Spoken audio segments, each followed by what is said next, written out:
Alors, qu'avons-nous réellement décentralisé? La disparité qui existe entre les attentes de la décentralisation à sa mise en œuvre et la réalité de la situation sur le terrain impose un questionnement.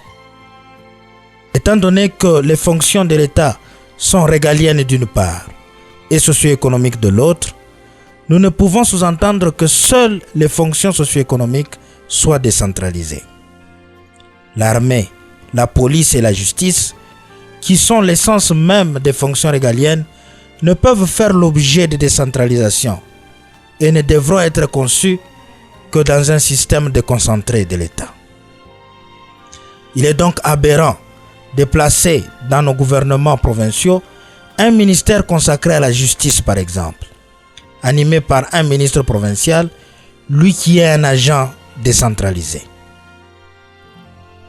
Il en est de même du ministère de l'Intérieur et Sécurité, qui, à notre avis, devrait être exercé par le gouverneur de province lui-même, étant donné son statut d'autorité à double casquette, jouant un double rôle, celui d'agent de la province d'une part et celui de représentant du chef de l'État et coordonnateur des services centraux d'autre part.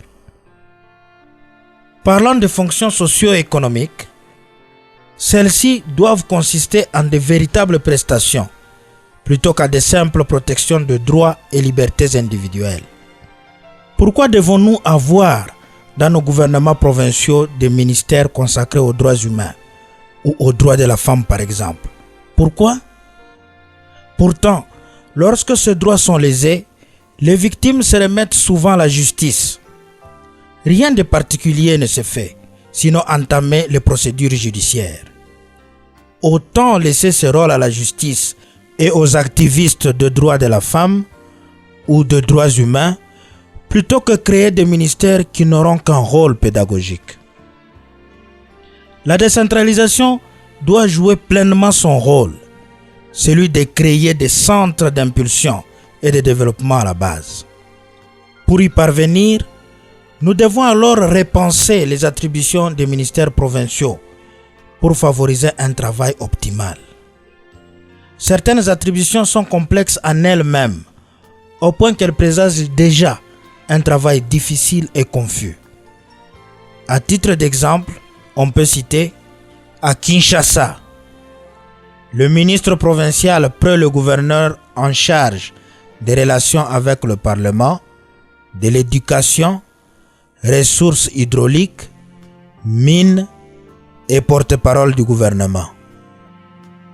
Au Maniema, ministre provincial du budget, transport et voies de communication, petites et moyennes entreprises et artisanat.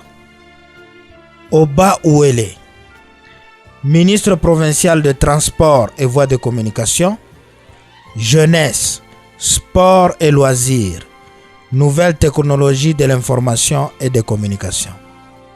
Au Tanganyika, ministre de la jeunesse, sport et loisirs, culture, art, tourisme, poste, télécommunications et nouvelles technologies de l'information et des communications.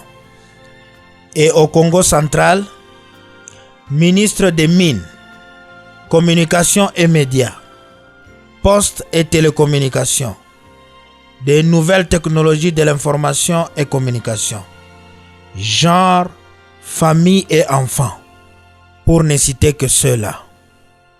Comment pouvons-nous nous attendre à un bon rendement de nos ministres avec ce genre d'attributions qui, pour la plupart, manquent de cohérence? C'est aussi le cas de la création des commissaires généraux ayant rang des ministres, organes qui ne font qu'élargir ou rendre pléthorique les gouvernements provinciaux. Ces excès constatés dans la plupart de nos provinces ne permettent pas de tirer profit de la décentralisation et méritent d'être corrigés à coup sûr.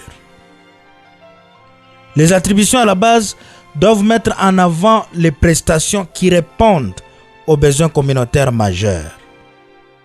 D'abord, garantir la protection des populations. Ensuite, faciliter leur communication et échange, et enfin promouvoir la production économique locale. De telles attributions devraient constituer l'ossature gouvernementale de la province. Ainsi, pour optimiser le fonctionnement de la décentralisation et harmoniser les attributions transférées aux collectivités décentralisées, il est préférable que la composition du gouvernement provincial soit clairement mentionnée dans la Constitution. Voici un exemple du gouvernement provincial constitué de 11 ministres, dont le gouverneur lui-même. 1. Ministre de l'Intérieur et Sécurité, gouverneur de province. 2. Ministre de la Santé et Solidarité. 3. Ministre de l'Environnement et de l'Urbanisme. 4. Ministre des Transports et Voies de Communication. 5. Ministre du Commerce et des PME. 6.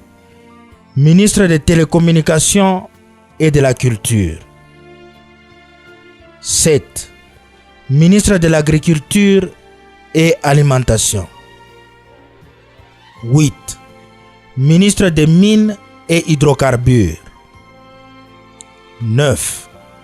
Ministre de l'Énergie et Ressources hydrauliques. 10. Ministre des Finances et du Budget. 11. Ministre de l'Éducation et des Sports. Jusqu'ici, nous n'avons pas vu des hôpitaux et écoles propres à nos provinces, encore moins leurs entreprises minières ou industries agroalimentaires. Pourtant, nous devrions être en mesure de compter des propriétés et des affaires de nos provinces aux côtés de celles des privés et du gouvernement central. C'est comme ça que nous devons concevoir la décentralisation, et c'est de cette manière même qu'elle se matérialise. La difficulté que nous avons à nous approprier le processus de décentralisation est révélatrice d'une organisation étatique ambiguë et l'obscurité qui règne sur la répartition des compétences entre le pouvoir central et les collectivités décentralisées. Et par conséquent, la décentralisation tarde à produire les effets attendus. Pour espérer que les choses changent, nous devons être exigeants vis-à-vis de nous-mêmes. Notre avenir en tant qu'État se trouve entre nos mains. Merci.